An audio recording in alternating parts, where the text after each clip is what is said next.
subscribe, jangan lupa, dan pijit tombol loncengnya ya.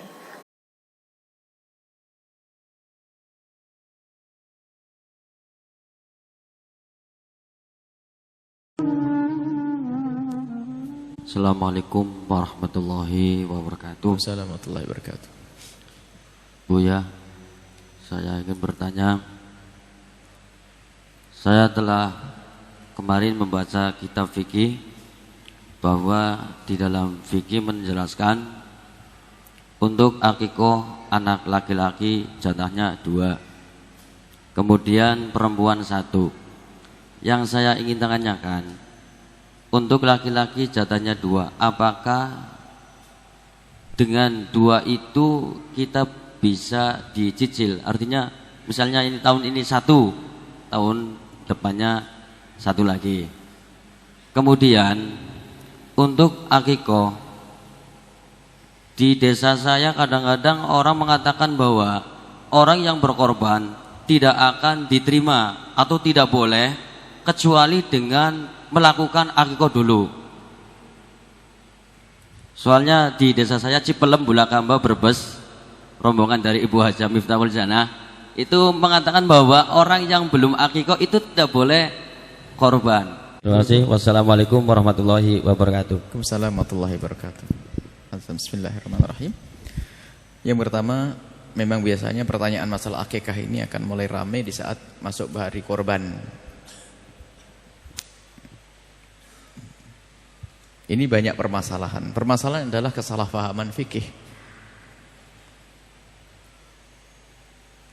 Kesalahpahaman fikih yang pertama adalah orang ngira korban, saya bicara korban dulu. Ngira korban itu seumur hidup sekali. Ini nih kesalahpahaman fikihnya. Sehingga kalau ada Pak Haji diajak korban, oh saya sudah korban kapan? 10 tahun yang lalu. Ini coba di masyarakat. Jadi sering baca, saya belum korban, saya sudah korban, saya belum korban, saya sudah korban. Padahal yang namanya korban itu sunnah. Kapan kita masuki bulan Idul Adha, maka itu disunahkan kita untuk korban. Ya kalau 60 tahun, kalau kita ketemu 60 kali ya 60 kali. Sunnah, tetap sunnah, tetap sunnah, tetap sunnah. Baik. Nah kalau akikah seumur hidup sekali. Haji sekali. Ini makanya korban itu dianggap kayak haji. Makanya sekarang itu kampung di Indonesia itu sedikit penduduknya. Sebab di satu dosa itu penduduknya cuman, kalau bisa ketahuan di hari raya penduduknya cuma 46. Dari mana tahunya? Kambingnya cuma 46. Berarti kan kambingnya 46, penduduknya cuma 46.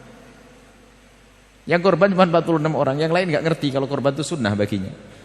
Dan kalau orang sadar korban ini akan menabung, tidak membeli di waktu mahal, bisa jauh-jauh.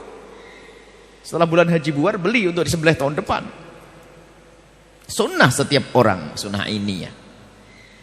Setiap tahun.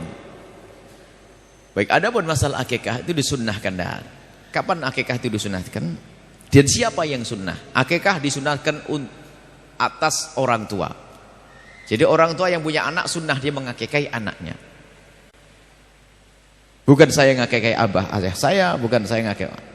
Jadi hakikah itu pada dasarnya adalah jika seorang bapak dikarunia oleh Allah putra seorang anak, maka sunnah bagi bapak, bukan bagi anak. Sunnah bagi bapak untuk mengakikahi. Madhab kita jumhur ulama mengatakan sunnah, ada sebagian mengatakan wajib. Nah kapan? Ya kapan anak itu lahir, sunnah untuk diakikahi umumnya adalah di hari ke-7 sambil diberi nama. Dan tujuan akikah adalah juga untuk memberitahu orang-orang dan juga sedekah agar anaknya dijaga oleh Allah. Kemudian memberitahu, jangan sampai kaget, loh anak siapa begini kan gitu.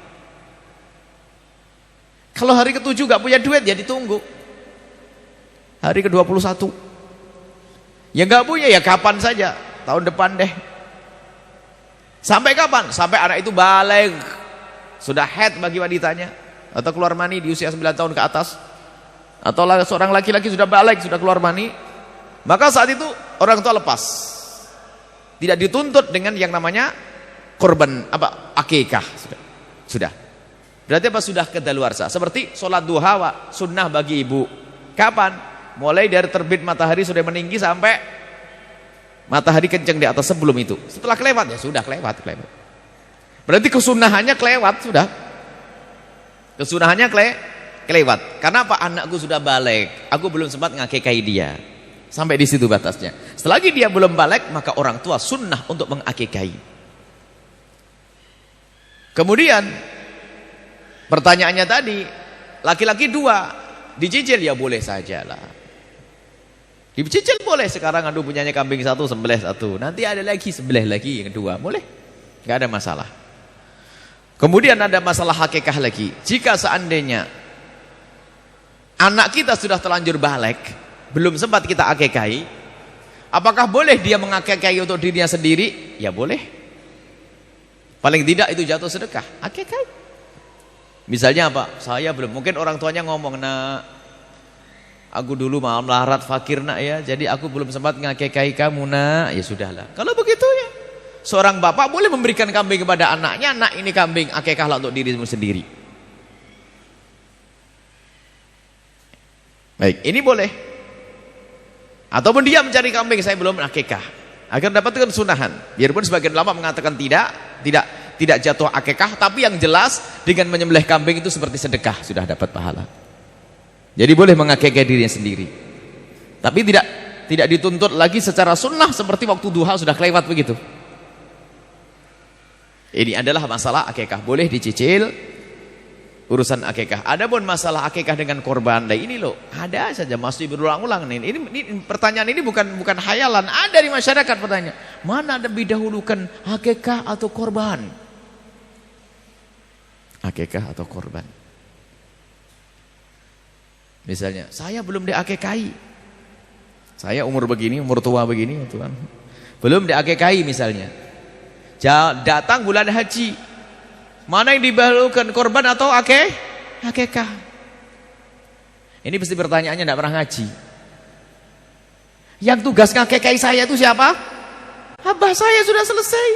Lah korban ya saya korban, ngapain saya ngurus akikah? Nah, ini kadang-kadang pikir ini, belum akikah. Yang tugas ngakikahi saya adalah ayahanda saya. Kecuali begini bunyinya, saya mendapatkan anak, alhamdulillah mendekati bulan haji punya anak.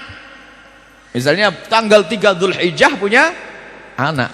10 Dzulhijjah itu ini mana kurban atau akikah? Lah ini kan begitu loh. Akikah tugas siapa? Tugas saya. Kurban untuk saya juga saya. Mana begini? Nah, ini masuk akal pertanyaan ini. Mana yang lebih dahulukan? Ditanya dulu, ente bakal punya duit lagi enggak nanti kalau akikahnya diundur sedikit? Oh punya, ya sudah korban aja sekarang, nanti akikah biar banyak yang disembelih nanti. Sebab kalau dijadikan akikah nggak bisa korban. Tapi kalau akikah tinggal mundur beberapa hari saja. Nggak susah sebetulnya. Yang menjadi masalah itu pertanyaan itu muncul karena orang menganggap korban itu seumur hidup sekali. Itu jadi korban, kalau ada orang belum diakikahi, korban adalah sunnah yang dikukuhkan. Adapun akikah bukan tugas saya, tugas abah saya. Kalau abah saya ternyata belum mengakikahi, ya karena tidak mampu. Memang itu dituntut, nggak ada. Kalau semua kullu mauludin marhunun bi'akikatihi, semua bayi itu akan digadai dengan akikahnya. Kalau tidak diakikahi nggak usah beri syafaat kepada bapaknya. Loh, bapaknya melarat, nggak punya duit. Masa Islam apa ajaran sekejam itu nih? Ini kan salah fahamnya santri yang ngantuk kerjaannya ngeliwet tok. Belajar yang jangan merepotkan orang sederhana sebenarnya permasalahannya. Tapi ini pertanyaan saya sering setiap masuk kalau begini pasti setelah hari Idul Adha itu coba ini. Ini tahun depan itu ada lagi pertanyaan karena beliau pasti ditanya lagi kalau ustadz-ustadz di kampung itu. Banyak ini terulang-ulang. Saya jadi akikah adalah sunnah yang dibebankan oleh Allah kepada orang tua untuk mensyukuri anaknya. Adapun korban atau atas diri. Kalau saya punya anak, maka saya dan anak dan istri korban. Kalau 10, 12 Kalau ternyata punya satu, kalau punya satu saja, aduh nih satu keluarga cuma punya satu nih, lumayan satu. Seperti Nabi pernah dalam riwayat, Nabi menyembelih satu korban untuk keluarga, hadhi udhiyati wa ahli baiti. Ini adalah korban untukku dan keluargaku. Istilahnya sunnah kifayah. Jadi kalau kita punya keluarga 10, hendaknya nyembelih 10. Kalau nggak bisa 10 ya 9, nggak bisa 9 8, nggak bisa 8 nggak bisa 1 mewakili keluarga semuanya. Mewakili keluarga semuanya. Pokoknya jangan sampai nggak nyembelih kambing. Nah, ini. Makanya waktu kita di Arab dulu waktu sekolah, waktu pertama berumah tangga itu, baru sholat hari raya Idul Adha itu ibu tetangga ngomong, nanti tak kirim dagingnya. Oh iya. Kebayang di Indonesia itu 2 on kan. Ya gitu, gitu. Tak taunya apa? Separuh kambing gelembung. Oh begitu. Rupanya setiap rumah itu pasti nyembelih kambing 1, 2 dan sebagainya. Dikasih separuh kambing. Karena kita sudah berumah tangga dikasih separuh kambing. Sebelahnya separuh kambing, bingung. Akhirnya buat maulidan sama anak-anak. Sama temen yang lain. Jadi budaya ini. Jadi namanya hari raya besar tuh membesar betul, makan besar, enak daging semuanya. Di Indonesia Masya Allah memang orangnya qanaah, jadi cukup 3 on, 4 on. Sudah begitu ada yang aneh-aneh lagi, dikalengin kasih tahun depan. Sudah sedikit kasih tahun depan, aneh lagi nih. Ikan lohan, ikan patin karena zaman korban dikornetin. Kelamaan nih kayak di negeri yang kebanyakan korban saja ya. Kita ngingetkan, enggak usah pakai kornet-kornetan itu. Mau di kemana, mau di apa, mau dibawa kemana ke Irian. Kirimkan duitnya sama biaya untuk ngalengin sudah jadi. Biaya pengalengannya, korbannya tetap di sini. Sebab di sini juga masih kurang. Paling banter 7 on. Ya. 7 on, 6 on. Anaknya 10. Dapat 1. Akhirnya jangan dikunyah anak biar awet. Walhasil. Sudahlah, ini fatwa aneh-aneh sudahlah. Korban segera disampaikan. Terlambat dari hari tasyrik, haram bagi yang membaginya. Zalim kepada. Makanya korban itu hendak dituntas pembagiannya kapan? Hari tasyrik yang ketiga. Jadi hari raya pertama, kemudian besoknya hari tasyrik 11, 12, 13.